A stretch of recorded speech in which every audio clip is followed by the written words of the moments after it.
студенттер, жаңа оқу жыл қарсаңында Қонаев атындағы орта мектептің математика, информатика, физика пән бірлестігі мектеп мұғалімдеріне арнап қашықтықтан оқытуда айту мессенджері қалай үйренеміз атты видеосын ұсынады.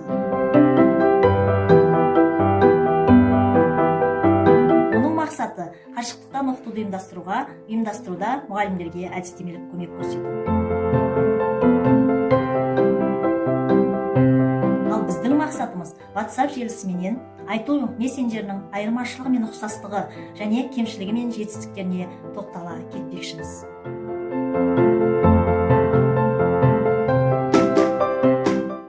Айту мессенджерін орналастырғаннан кейін сіздерде 4 сандық код келеді. Сол 4 сандық кодты енгізгеннен кейін сіздерде контактыда бүкіл WhatsApp-тағыдай кімде осы мессенджер орнатылған, солардың аттары шығады.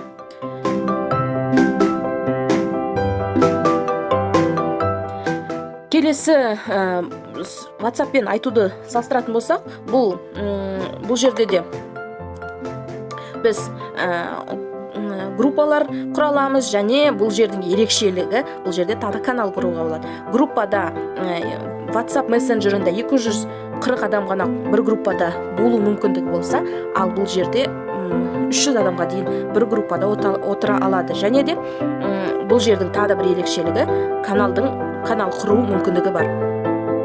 Және де приложенияларда мынандай әртүрлі приложениялар бар.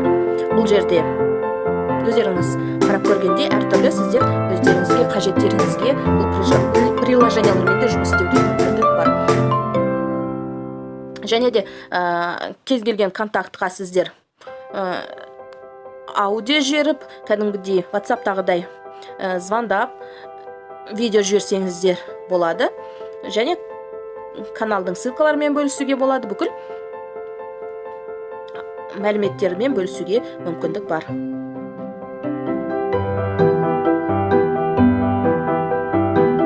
WhatsApp мессенджерінен айту мессенджерінің тағы бір артықшылығы ол каналдар құру. Яғни өзімнің сабақ беретін сыныбым бойынша мен осындай каналдар құрдым.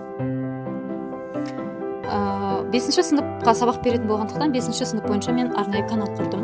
Каналға сабағыма, тақырыбыма байланысты видеолар, суреттер, Word документтерін жүктей аламын. Яғни оқушы сабақты түсінбей қалған жағдайда осы каналға кіру арқылы қайталап естеріне түсіре алады.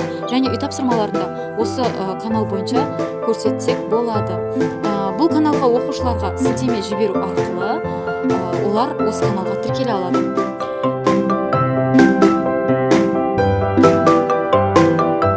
Арналар батырмасын басамыз, плюс мәзірін басқанда арна құру деп шығады. Арна атауы 6-шы сынып. Міне, 6-шы сынып. Мәдениет және өнер деп таңдаймыз. Көпшілік, яғни сілтеме құрастырамыз. Сілтемені өз қалауларыңыз бойынша қоя аласыздар. Қонаев математика 6-7. Міне, канал құрдым. Енді осы каналға мен пост жазам. Яғни постқа мен қалаған өзімнің видео сабағымды немесе Word документтерімді жүктей аламын. Қазіргі таңдағы жаңартылған бағдарлама бойынша білім беру мазмұнының ерекшеліктерінің бірі спиралды болғандықтан, бұл каналымда қалаған жоғарғы сынып оқушылары барлығы кіріп, өздеріне қажетті тақырыптарды көріп, қайталай еске түсіре алады. Айту мессенджері арқылы оқушыларды өз бетінше дамытуға үлес қоса аламыз.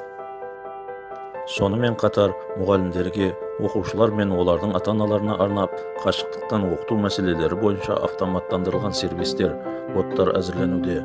Бот қашықтықтан өткізілетін сабақтарда аттестаттау шаралары мен қашықтықтан оқыту жүйесін ұйымдастыруға қатысты сұрақтарға жауап бере алады.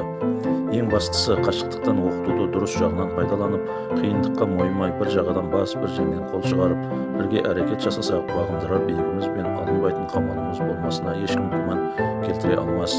Қай кезеңде болмасын жас ұрпаққа білім мен тәрбие беру қоғам алдындағы ең маңызды жауапты іс.